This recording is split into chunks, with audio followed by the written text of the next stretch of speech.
right, hey, what's up, y'all? So got some useful information today on how sleep works, which will give us some leverage to try to improve our duration and quality of sleep.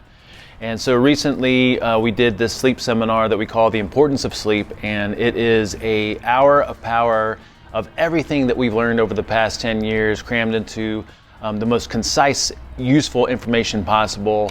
Comes with handouts and all this other stuff. But one of the topics we covered was how sleep works, because when you understand how sleep works, then you understand why it's so important to get a certain amount of sleep and why it's so important to have quality sleep.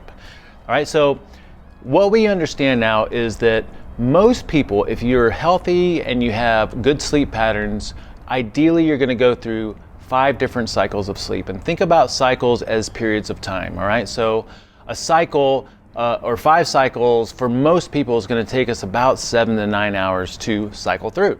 All right, so that's why we have this recommendation for most people of 7 to 9 hours of bedtime, because within that 7 to 9 hours of bedtime, again, if you have good sleep patterns, you're going to cycle through 5 cycles.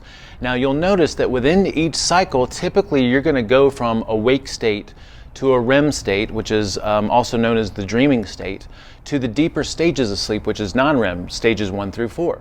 All right, so ideally, if you have good sleep patterns, you're going from wake through REM, through non-REM, stages 1 through 4, and you're cycling through those different things, right? And so what you'll notice is through a normal night of sleep for a person who's sleeping well, you're gonna wake up 2 or 3 times no matter what, right? And so a lot of people have this apprehension and aversion to waking up, which contributes to them not sleeping because they think that they're not supposed to wake up. And the reality is that we are gonna wake up 2 or 3 times in the middle of the night. Sometimes we're not gonna remember it because we're almost unconscious, but that's just part of these cycles. Now, what you're gonna notice is the reason these 5 cycles are important, let's say that for whatever reason, I feel like I justify and rationalize cutting that short because I have work projects and family responsibilities, and so forget it, I'm not gonna get 7 to 9 hours of sleep, I'm just gonna get 6 hours of sleep. Well, it's not that your cycles reduce, it's that you chop it off and you lose a cycle or part of a cycle or more than one cycle, right? And what we'll notice is in someone who's sleeping well, the first 2 or 3 cycles of the night, we have more of the deeper stages, right? So we have more of the non-REM sleep, and then when we get closer to the morning, the last 2 or 3 stages, we start to see more of the REM sleep. And so if I end up shorting my sleep, that means that I'm shorting a lot of my REM sleep. Now, why is that important? There's a reason that we have REM sleep and non-REM sleep, and there's a reason that we have more non-REM in the beginning and more REM towards the end. So you can think about REM sleep as being the integration of what is happening in the deeper sleep in our waking state. It's almost like, because we're dreaming, it's like a virtual reality where we're kind of blending, what we're keeping in our deep, memories and deep kind of emotional states, and integrating that with what is happening in our waking experience. That's part of what dreaming is for. It doesn't make any sense to us consciously, but at an unconscious, non-conscious level, that's kind of what's happening, right? So the REM part of it is extremely important because we're integrating what we learn through the deeper stages and what we're having experienced in our waking state. Now, the non-REM sleep is super important because in the non-REM sleep, we get the deeper recovery and recuperation. So from a physical standpoint, this is when the body is healing itself. This is when we're replenishing and boosting our immune system. This is when we're deconjugating hormones and detoxifying. That's where a lot of the physical healing happens. And then also in those deeper stages, non-REM stages 1 through 4, this is where we're doing the deep brain emotional memory cleaning, removing, clearing, and excavating, right? So we need both the non-REM, the deeper stages, and the REM sleep. We need both of those, and we need, ideally for most people, the 5 cycles, and for most people, the 5 cycles takes 7 to 9 hours.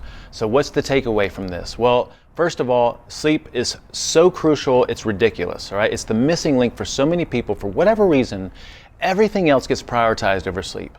And the reality is that it should be the first thing to get prioritized, because when you sleep better, everything about everything you do gets better, right? Including your physical performance, your body composition, your blood sugar handling, your mental, emotional states, like everything gets better from sleep. So we should be prioritizing that. That's number 1. Number 2 is we have to understand the importance of giving ourselves 7 to 9 hours of bedtime. And 7 to 9 hours of bedtime does not mean you're supposed to lay down and knock out for the whole 7 to 9 hours. It means that we need bedtime, allowing ourselves to go through these different stages, which includes wake and then cycling through the deeper stages in the dreaming state, right?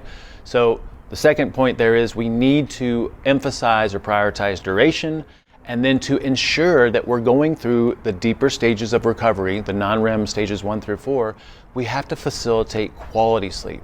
Now, how do we facilitate quality sleep? Well, I mean, we do all the things that you probably heard us talk about before, which is you have consistency with your schedule, you wake up at the same time, go to bed at the same time, all the time, not just during the week and then have some crazy weird schedule on the weekend where you're trying to catch up. You need consistency to set circadian rhythms. We need daylight every single day. We need to get outside in the brightness. That helps set our circadian rhythms in a positive direction. We need some sun exposure a few days a week. And then when it comes to evening time, a couple hours before bedtime, we're going to start winding down and turning off all the stimulus. I mean, that's really it, right? So to summarize, what's happening here, when we're awake, we are receiving, experiencing sensory input, and we are using the body. When we sleep, especially during non-REM deeper stages, we are doing reflecting, cleaning, clearing, storing, strengthening of fasting skills, and then also we're healing the physical body. REM sleep and dreaming state is integration, interconnecting, problem solving, using insights to live a better life from an evolutionary perspective. We need all that. We have to prioritize sleep. We have to prioritize duration of sleep and getting 7 to 9 hours. And then we also have to prioritize quality of sleep by doing the things that facilitate really good quality sleep. All right? All right, now, I know this is useful information in and of itself. We've also got some other videos on our YouTube channel that revolve around sleep, but if you'd like the comprehensive course that has all the PDFs and handouts and stuff, that's definitely available to you. Just go to our community website at community.superhumantransformation.com. And other than that, if you got any questions, shoot them our way, all right? I'm here to help, living a life of service. Talk to y'all soon.